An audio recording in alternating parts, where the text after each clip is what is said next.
अस्सलाम वालेकुम। आज हम स्टार्ट करेंगे third generation sequencing. Very very important. क्यों? क्योंकि जो फर्स्ट जनरेशन में हमने देखा था क्वाइट एक्सपेंसिव था, और सेकंड जनरेशन भी इतनी जो है ना नहीं थी फिजिबल। तो ये जो थर्ड जनरेशन है ये कॉस्ट इफेक्टिव है, यानी कि। और सेकंड जनरेशन में अगर आप देखें तो उसमें शार्ट फ्रेगमेंट्स सीक्वेंस होते थे। शार्ट शार्ट फ्रेगमेंट्स जो है ना, हम पहले उसका पीसीआर करवाते थे, ब्रिज पीसीआर, ठीक है। या मल्शन पीसीआर करवाते थे, फिर उसको हम आगे लेके चलते थे। और उसमें कॉस्ट भी थोड़ी ज़्यादा थी और थोड़ा-सा एरर रेट भी ज़्यादा होने के चांसेस था। लेकिन इसमें क्या होता है कि इसमें लो कॉस्ट होती है, सीक्वेंसिंग कॉस्ट ईज़ी है। और इसमें सबसे इम्पोर्टेंट ये चीज़ है कि इसमें आपको पीसीआर नहीं करनी पड़ती। इसमें आपको पीसीआर नहीं करनी पड़ती, बल्कि आप होल लेंथ ऑफ फ्रैगमेंट्स को सीक्वेंस कर सकते हैं, ठीक है। तो इसमें ये सेकंड जनरेशन सीक्वेंसिंग से ये बहुत ज़्यादा फास्ट है, ठीक है। उधर अगर आपका 3 दिन में होना काम, ये घंटों में आपका काम सारा कर देगा, ठीक है। थर्ड जनरेशन सीक्वेंसिंग, तो थर्ड जनरेशन सीक्वेंसिंग जो है ना कम्प्लेक्स जीनोम को इजीली सॉल्व कर लेता है, उसके न्यूक्लियोटाइड सीक्वेंस को। और जो भी डिफ़िकल्टी है वो उसको सॉल्व कर लेता है।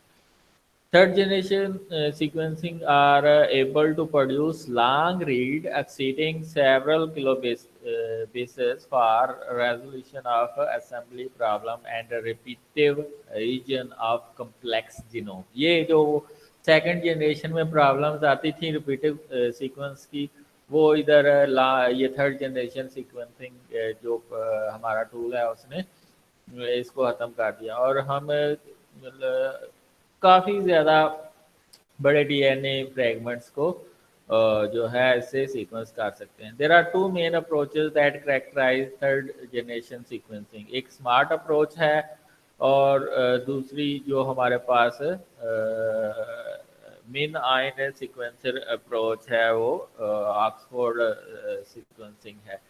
So the synthetic approach that rely on existing short reads technology to construct long reads, लेकिन ये स्मार्ट वाली आजकल यूज हो रही है। The most widely used third generation sequencing technology approach is SMART, and the sequence that have used for this approach are Pacific Biosciences and Oxford Nano Pore sequencing. Specifically the MinION sequencer इसके लिए use होता है। तो सबसे पहले हम Pacific बायोसेंसेस का smart sequencer करते हैं, फिर हम दूसरे सीक्वेंसर की तरफ चलते हैं। Pacific Biosciences developed the first genome sequencing using SMART approach, and it's the most widely used third generation sequencing technology. इसका इंस्ट्रूमेंट तो एक्सपेंसिव है, लेकिन जब आ जाता है तो ये आपको बड़ी जल्दी जो है ना इनकम जनरेट करके देता है। Pacific Biosciences uses the same fluorescent labeling as other technology, but instead of executing cycles of amplification, यानी कि PCRS में नहीं होती, it detects the signal in real time as they are emitted when they are incorporation है। जितने nucleotide add होते जाएंगे उतने का सिग्नल आता जाएगा। ये काम कैसे करता है? It uses a structure composed of many smart cells. Each cell contains microfabricated nanostructure called zero mode waveguides. ये आपने याद रखना है, zero mode waveguides, which are wells of tens of nanometer in diameter, microfabricated in a metal film, which is in turn deposited on a glass substrate, ठीक है। उसके ऊपर ये लगा होता है। These zero mode waveguider exploit the properties of light passing through the opening with a diameter less than its wavelength, so light cannot be propagated। और जो छोटा होल है उसमें से लाइट पास नहीं हो जाती, बल्कि नीचे डिटेक्ट होती है, और उस डिटेक्शन की बेस पे उसकी जो है इंटेंसिटी की बेस के ऊपर हम बता देते हैं कि ये वाला न्यूक्लियोटाइड इनकारपोरेट हुआ है, और वो उसी लिहाज से ही जो है वो कलर इंटेंसिटी प्रोड्यूस करता है। मसलन 4 के लिए आप 4 डिफरेंट कलरिंग डाई यूज करते हैं। Each zero mode wave guide contain a DNA polymerase, उसके नीचे एक डीएनए पॉलीमरेज होता है जो न्यूक्लियोटाइड्स को ऐड करता है, attached to their bottom and the target DNA fragment for sequencing. During the sequencing reaction, the DNA fragment is incorporated by the DNA polymerase with fluorescent labeled nucleotide, ठीक है, with different color. When a nucleotide is incorporated, it releases a luminous signal that is recorded by a sensor. वो जो luminous signal हर nucleotide निकालता है उसको sensor record कर देता है और उस बेस पे फिर सीक्वेंस के रिजल्ट आते जाते हैं। The detection of the labelled nucleotide make it possible to determine the DNA sequence, इससे हमें डीएनए सीक्वेंस पता चल जाती है। The preparation of sample is very fast, it takes 4 to 6 hours instead of days. पहले जो सेकंड जनरेशन सीक्वेंसिंग है आपको उसमें आपको दिन लग जाते, कई दिन लग जाते थे कि सैंपल को प्रिपेयर करने में। उसमें पीसीआर है, पहले कटिंग होती है, फिर पीसीआर करवाते हैं डॉक्टर लगा के, तो वो काफ़ी ज़्यादा यानी कि लेंथी काम है। In addition long read length currently average 10 kilo base pair, but individual very long read can be as long as 60 kilo base pair, which is longer than that of any second generation sequence technology. Pacific Biosciences sequencing platform have high error rate of about 13%, dominated by insertion and deletion error। ये होती है, ये इतना हम कर सकते हैं। दूसरा जो थर्ड जनरेशन सीक्वेंसिंग के लिए स्मार्ट टेक्नोलॉजी यूज की जाती है वो ऑक्सफोर्ड नैनोपोर सीक्वेंसिंग है। Oxford nanopore sequencing was developed as a technique to determine the order of nucleotide in a DNA sequence in 2014। In this sequence technology the first stand of, इसमें हम hair pin loop use करते हैं जो as a you can say कि doctor के तौर पर use होती है और उसके ऊपर डीएनए लगती है और फिर उसकी पॉलीमराइजेशन होती है और फिर सिग्नल आता है आपके सेंसर के पास और वो डिटेक्ट करता है कि कितने कौन सा न्यूक्लियोटाइड ऐड हुआ है। The DNA fragment is pass through in this sequence technology, the first strand of DNA molecule is linked by hairpin to the complementary strand। ठीक है, hairpin के जरिए complementary strand के साथ लग जाते हैं। The DNA fragment is passed through a protein nanopore, और एक प्रोटीन से गुजरता है। A nanopore is a nanoscale hole made up of protein और सिंथेटिक मटेरियल जो कि डिटेक्ट कर रही है कि कौन सा न्यूक्लियोटाइड ऐड हो रहा है। When the DNA fragment is translated through the pore by the action of motor protein attached to the pore, it generates a variation of ionic current caused by differences in moving nucleotide occupying the pore। ठीक है, ये जो पोर है motor protein से जब ये DNA fragments गुजरता है तो इसका एक सिग्नल जनरेट होता है। वो सिग्नल न्यूक्लियोटाइड डिफरेंट न्यूक्लियोटाइड के लिए डिफरेंट होता है। मसलन साइटोसिन के लिए साइटाइडिन मोनोफॉस्फेट के लिए थोड़ा है, गुआनोसिन मोनोफॉस्फेट के लिए ये सिग्नल ज़्यादा है, एडिनोसिन मोनोफॉस्फेट में ये चौड़ा होता है सिग्नल और थोड़ा सा ये ग्रीन के पोर्शन में होता है, और साइटाइडिन दोबारा से ये आपके ऊपर वाले पोर्शन में होगा, और ये थाइमाइडिन मोनोफॉस्फेट जब ऐड होगा तो ये रेड वाले सिग्नल ये देगा। तो इस तरह होल जो है ये आपके पास पहले जो एक स्ट्रेन गुजरती है जो कि हेयरपिन लूप के साथ लगी हुई है, ये मोटर प्रोटीन इसको हेल्प करती है मूव करने में। फिर दूसरी स्ट्रेन जाके ये जो कम्प्लीमेंट्री स्ट्रेन है वो भी गुजर जाती है। तो ये दो दफ़ा जो है आपके पास सीक्वेंस आ जाती है, कम्प्लीमेंट्री भी आ जाती है और टेम्पलेट स्ट्रेन की भी आ जाती है। तो ये आपके पास जो सीक्वेंस टेक्नोलॉजी है ये बड़ी अच्छी है। ठीक है, this variation of ionic current is recorded progressively on the graphic model and then interpreted to identify the sequence. ठीक है, मसलन पहला ये आया सी, फिर जी, फिर ए, फिर सी, ये टी। इस तरह आपके पास न्यूक्लियोटाइड सीक्वेंस आती है, आप कहते हैं कि आपके डीएनए की ये सीक्वेंस है। The sequence is made on the direct stain generating the template read, and the hairpin structure is read followed by the inverse stand generating the complement read. These read is called one dimensional. If the template and complementary read are combined, then we have a resulting consensus sequence called two directional read. पहले ये एक read होती है, ठीक है, फिर ये दूसरा भी जाता है, ये दोनों रीड हो जाती हैं, ये दोनों डायरेक्शन की आपके पास रीड आ जाती हैं, ठीक है। और ये हेयरफोन लूप है जो है, ये भी दरमियान में आपके पास है। तो ये आपके पास देख सकते हैं कि जो जो रीड आती है उसके लिहाज से सीक्वेंस रिजल्ट बनते हैं, और उसको आपका सेंसर जो है वो डिटेक्ट कर लेता है। Among the advantage offered by the third generation sequencer, it is low cost and small size. The sample is loaded into the port on the device, and the data is displayed on the screen generated without having to wait till the run is complete.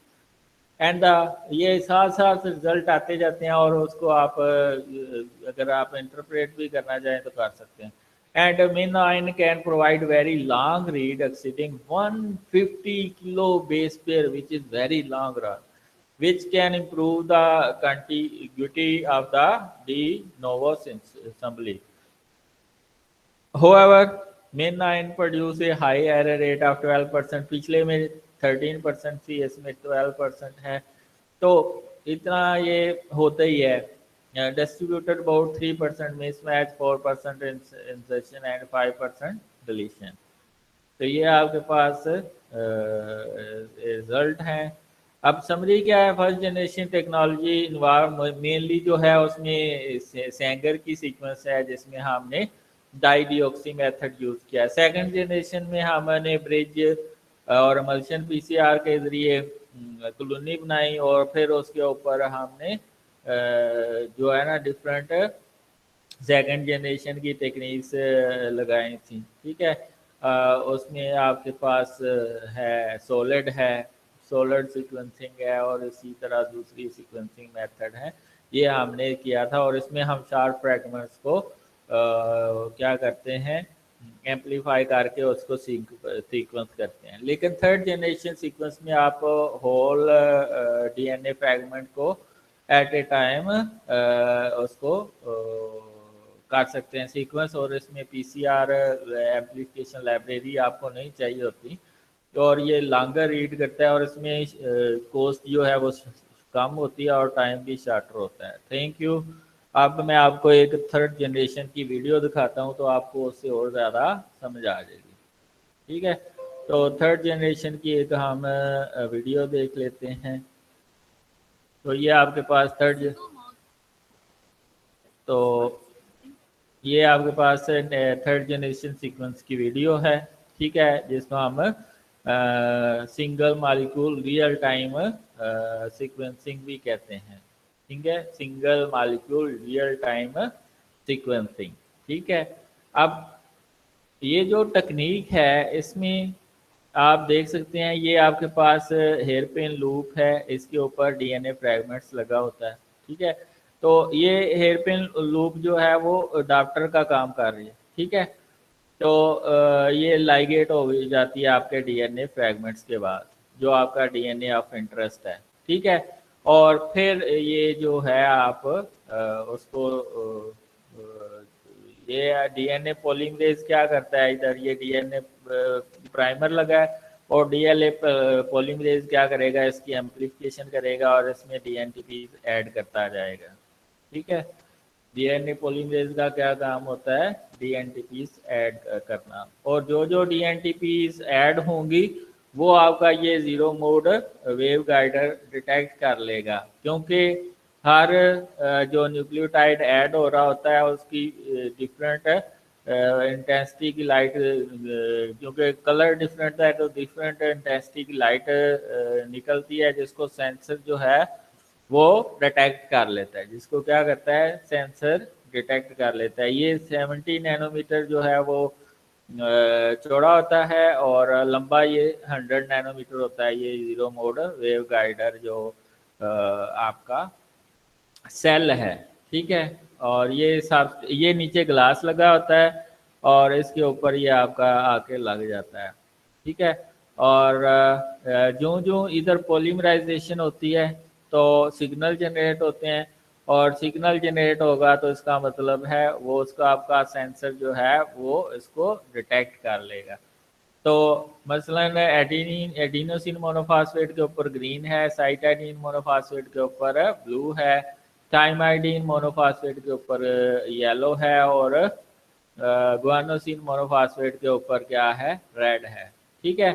तो ये आप देख सकते हैं ये fluorophore है, ये लगा हुआ है। ठीक है। एक बेस के ऊपर तो जो ऐड होगी ये इधर से बाड ब्रेक होगा तो फिर ये सिग्नल जनरेट होगा, और वो आपका सेंसर उसको डिटेक्ट कर लेगा, और इस तरह ये आपकी कंप्यूटर स्क्रीन के ऊपर सीक्वेंस आती जाएगी, AGCT AGBC जो भी है, जो भी न्यूक्लियोटाइड ऐड हो रहा है, AGTC TCGA जो भी ऐड हो रहा होता है उसकी जो है वो, ये देखें light beam penetrate the lower 20 to 30 nanometre, और वो फिर आपका जो सेंसर है उसको डिटेक्ट करता है। तो हर जो न्यूक्लियोटाइड का कलर होता है उसकी इंटेंसिटी डिफरेंट होती है। ठीक है। तो ये है आपके पास zero mode wavelength wave guide principle कि ये किस तरह काम करता है।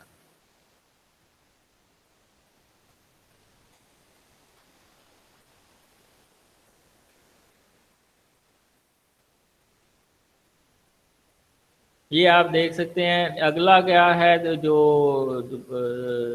अगले में क्या होता है कि ये जो डिफरेंट न्यूक्लियोटाइड हैं डिफरेंट कलर इंटेंसिटी प्रोड्यूस करते हैं, और उसमें को आफ्टर डिटेक्ट करते हैं, और उसके लिहाज से फिर जो कंप्यूटर स्क्रीन पे सिग्नल आते जाते हैं कि ये AGCT AGCTGCGCAA ये सिग्नल इस तरह आते हैं, और इस तरह से सीक्वेंसिंग का अमल जारी रहता है।